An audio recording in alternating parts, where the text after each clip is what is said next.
Hello दोस्तों, तो आज हम करने वाले हैं मोहर सर्कल के नेक्स्ट केस के बारे में। देखिए पार्ट 1 पार्ट 2 दो वीडियो बना चुका हूं मैं, ऊपर लिंक दे रहा हूं, वहां आप क्लिक करके देख सकते हैं। तो पार्ट 1 से स्टार्ट करें हमेशा। तो देखिए मेरे पास क्या है कि हमने अलग अलग केसेस किए। हमारे पास नया केस क्या है कि अगर यहां पे कोई ऑब्जेक्ट है और उसके ऊपर टेंसाइल यहां पे स्ट्रेस लग रहा है और टेंसाइल स्ट्रेस के साथ साथ इसके साथ एक शीयर स्ट्रेस भी लग रहा है, शीयर स्ट्रेस भी लग रहा है। तो बताओ, कहता है कि हमारे पास कोई एक प्लेन गिवन है।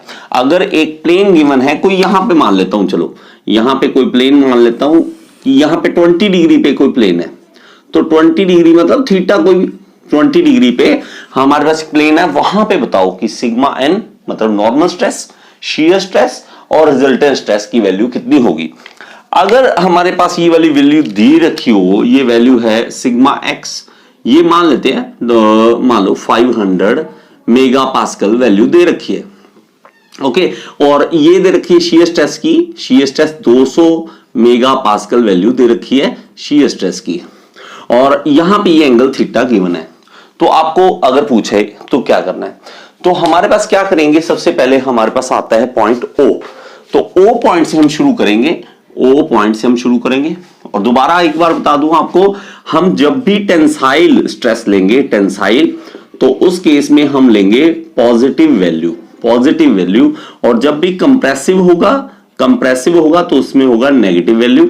और जब भी क्लॉकवाइज शीयर स्ट्रेस होगी, क्लॉकवाइज, ओके, क्लॉकवाइज होगी तो वो वैल्यू लेंगे हम पॉजिटिव। और जब भी एंटी क्लॉकवाइज होगी तो उसकी वैल्यू लेंगे नेगेटिव। शीयर स्ट्रेस क्लॉकवाइज है, ठीक है। तो हमारे पास क्या करेंगे, स्टार्टिंग से O पॉइंट यहां पे लेंगे, O पॉइंट लेंगे और हम इसको ड्रॉ करना चाहते हैं। तो अभी स्केल एक मानना पड़ेगा। तो यहां पे एक रफली हम एक कोई स्केल मान लेते हैं जिससे हमें इजी हो सके कैलकुलेशन। तो 50 मेगा पास्कल को मैं मान रहा हूं, मान लो 1 सेंटीमीटर, 1 सेंटीमीटर 50 है, 1 के बराबर तो 500 कितना होगा, 10 सेंटीमीटर। तो आप 10 सेंटीमीटर की एक लाइन लगा देंगे, ठीक है, 10 सेंटीमीटर की एक लाइन लगा देंगे इस तरफ, और ये जाती होगी राइट हैंड साइड।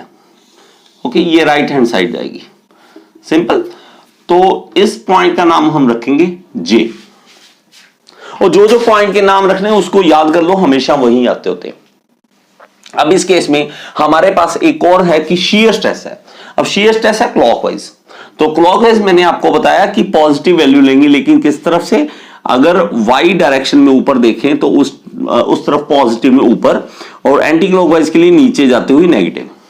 तो इस केस में हमें क्या मानना पड़ेगा, देखिए क्लॉकवाइज जो शीयर स्ट्रेस लग रही है वो एक्चुअली क्या कर रही है, इसको रोटेट करने की कोशिश कर रही है, लेकिन हमने बैलेंसिंग करनी है। बैलेंसिंग लाइक क्या कि मोमेंट जैसे बैलेंस करते हैं ना, इसी तरह अगर ये घूम जाएगा, ये रिटर्न करने की कोशिश हो, तो हम एक एंटी क्लॉकवाइज शीयर स्ट्रेस अपनी तरफ से मानते हैं कि ये बैलेंसिंग करने के लिए, ताकि ये इक्विलिब्रियम में आ सके।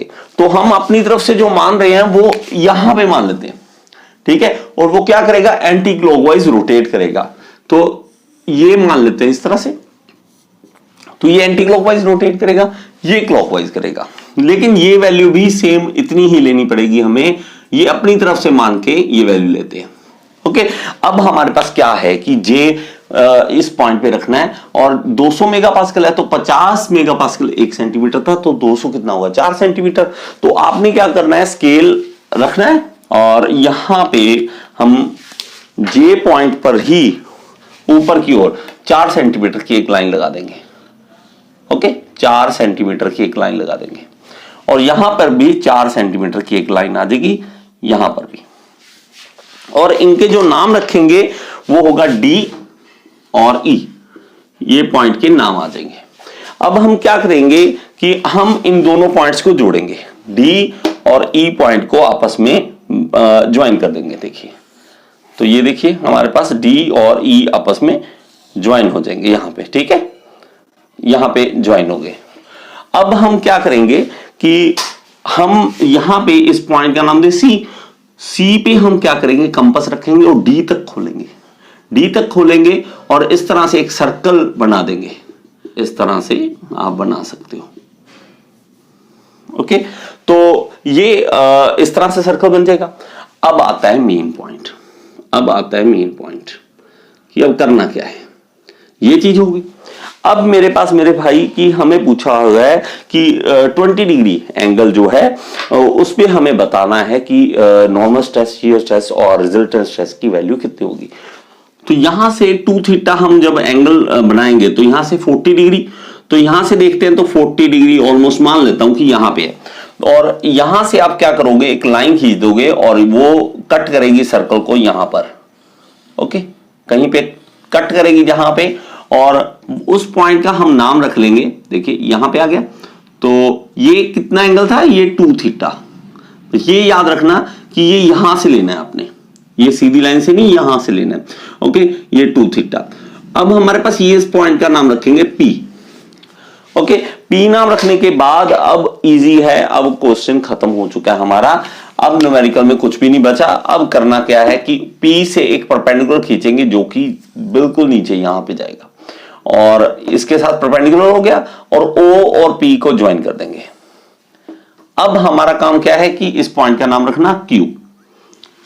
अब हमारे पास आ चुका है आंसर सारा। किस तरह से, सिग्मा एन जो है, सिग्मा एन, टाउ और सिग्मा आर की वैल्यू कैसे पता लगेगी।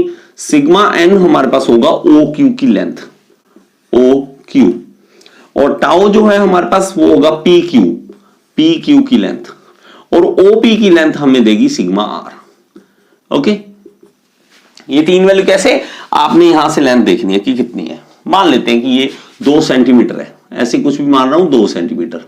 तो 2 सेंटीमीटर मतलब क्या, 1 सेंटीमीटर 50 था, तो ये 100 मेगा पास्कल। ओके, और ये टाउ हमारे पास पी क्यू, ये वाली वैल्यू, ये मान लेते हैं कि मेरे पास 4 सेंटीमीटर के बराबर आया, तो 4 सेंटीमीटर मतलब क्या हुआ, 200 मेगा पास्कल। और ये हमारे पास सिग्मा आर जो है वो ओपी की लेंथ, ये मान लेते हैं कि 6 आ गया, तो 6 सेंटीमीटर मतलब 300 मेगा पास्कल। ओके, तो इस तरह से आप न्यूमेरिकल कर सकते हैं।